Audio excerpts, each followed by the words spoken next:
Саляму алейкум ва рахматуллахи ва баракатух. Сегодня у нас новый урок. Читаем и переводим вместе с арабского. Хайя натазаккар мада дарасна. Давайте с вами вспомним то, что мы проходили. Читаем вместе. مرحبا أصدقائي، اسمي النور. أحب المغامرات والسفر كثيرا. قمت برحلة مدهشة حول العالم مع عائلتي. زرنا أولا مصر. رأينا الأهرامات الكبيرة والنهر النيل الجميل. ركبنا جملا وشعرت بأني مستكشفة حقيقية. تذوقنا طعاما لذيذا وتعلمنا كلمات عربية بسيطة مثل شكرا ومرحبا. بعد ذلك سافرنا إلى فرنسا. وقفنا أمام برج إيفل العالي وكان منظرا رائعا. أكلنا كرواسان لذيذا وتمشينا في شوارع باريس الجميلة. قالت لنا أمي بعض الكلمات الفرنسية.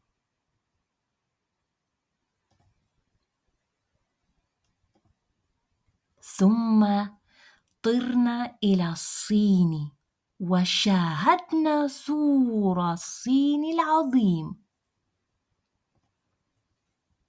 كان طويلا جدا ويصعد وينزل على الجبال. تعلمنا أن نقول ني هاو وتناولنا نودلز صينية شهية. Отлично. И мы переходим к новой части письма.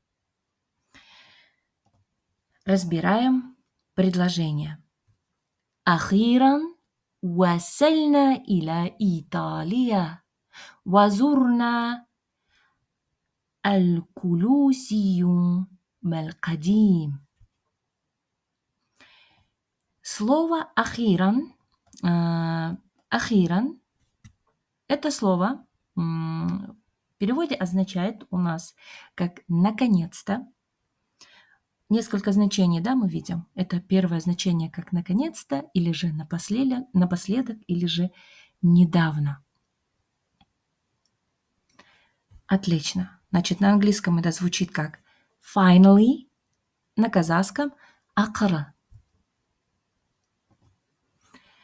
Давайте рассмотрим примеры для того, чтобы лучше понять это слово.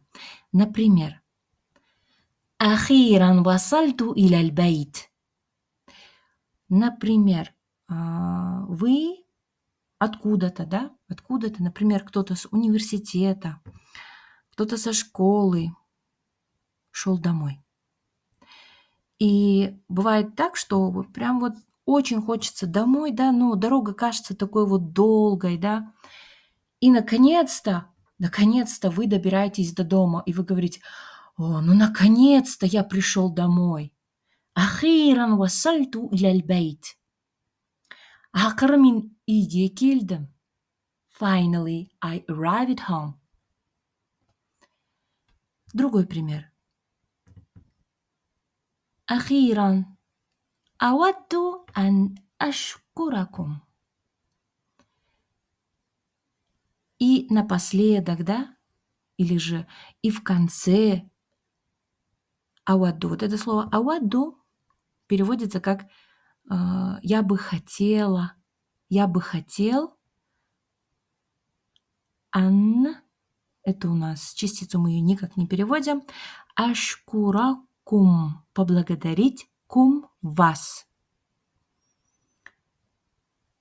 То есть здесь это переводится как напоследок, или же как бы в конце, да, в конце, допустим, своей речи.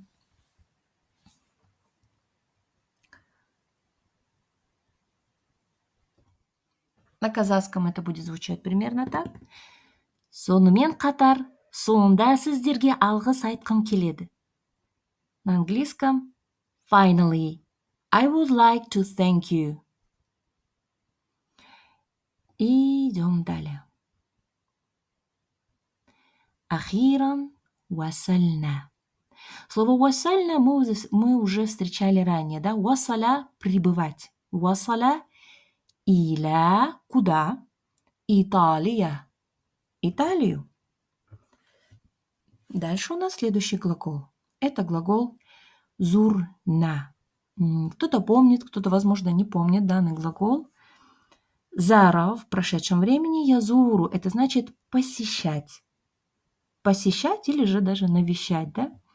Может быть в значении, давайте рассмотрим с вами спряжение, может быть в значении как посещать какую-то местность, да, или как навещать, например, больного, или навестить просто бабушку, не обязательно больного, да, например. Давайте с вами рассмотрим спряжение, вспомним его. Первое у нас в прошедшем времени. Почему рассматриваем прошедшее время? Потому что оно, пожалуй, наверное, будет посложнее, чем в настоящем времени. Потому что здесь, что будет происходить, здесь будет удаление буковки алиф, да? У нас было зара, теперь обратите внимание, у нас спряжение идет зурту. Почему это происходит? Потому что в арабском языке есть такое правило. Два сукуна рядом не стоят. А именно, когда у нас стоит буковка алиф, вау или яй, условно, да, это те буковки, которыми мы их еще также называем как длинные гласные, да, скажем так. В таджвиде это харуфуль мад.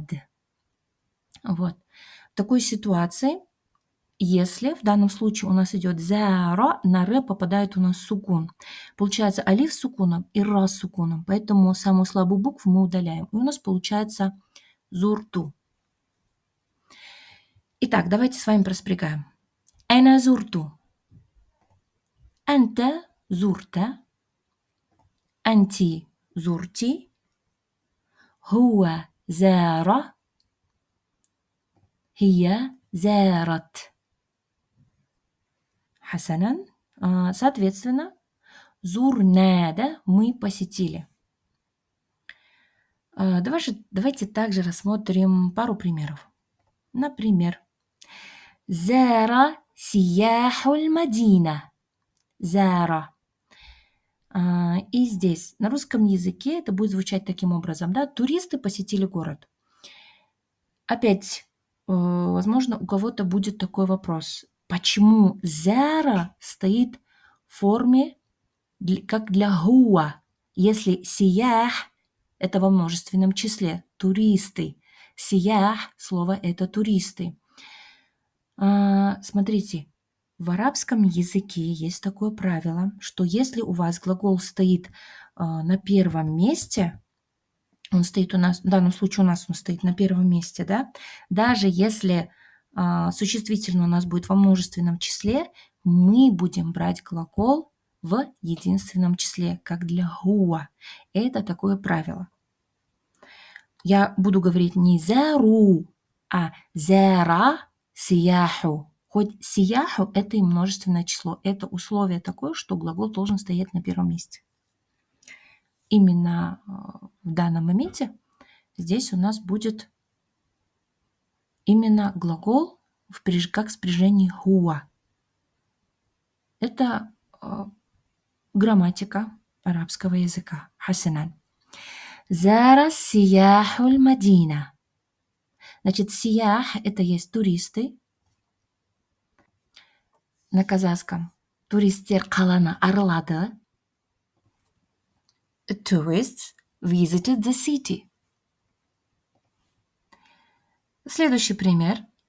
Зара Ахмад садикаху фил мусташфа. Значит, здесь зара в значении навещать. Получается у нас, что зара навестил Ахмад садикаху, его друга, или же своего друга, филь мусташфа. Мусташфа – это у нас больница. Ахмед ауруханадағы досына барып қайтты. Ahmed visited his friend in the hospital.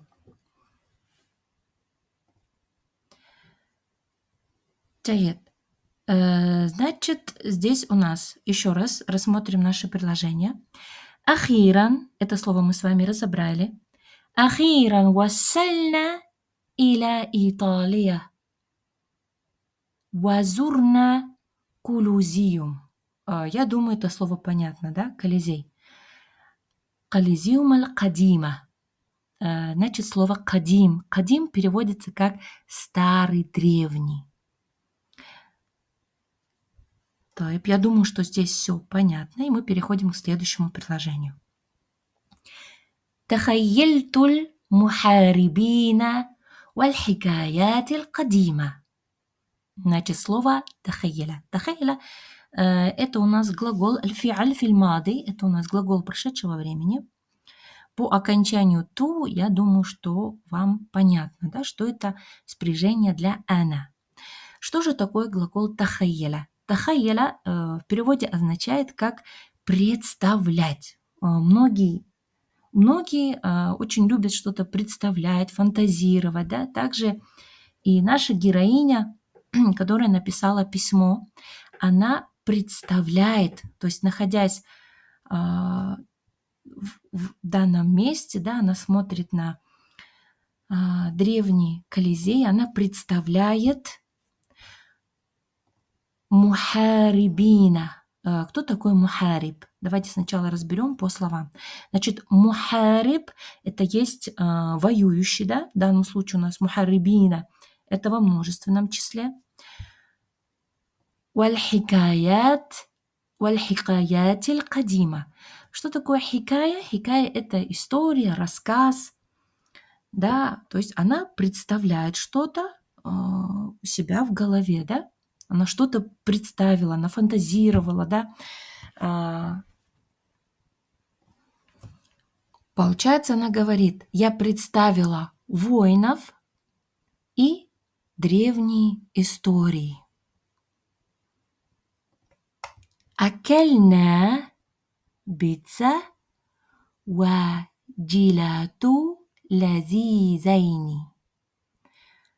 Глагол «акальна», я думаю, он всем знаком. Глагол «акаля якулю» – это «кушать». Слово «пицца», я думаю, тоже понятно здесь, что это есть пицца.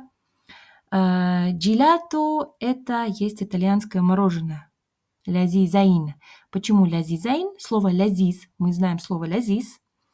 Почему лязизайн? Потому что здесь идет двойственное число. Тот, кто проходит уроки по арабски легко, там есть тема двойственного числа. Отлично. И последнее предложение. Кульна чау линнас. То есть мы сказали чау линнас. Хасанан. На этом мы закончили сегодняшний урок. Хасанан, желаю вам хороших уроков. Саляму алейкум ва рахматуллахи ва баракатуху.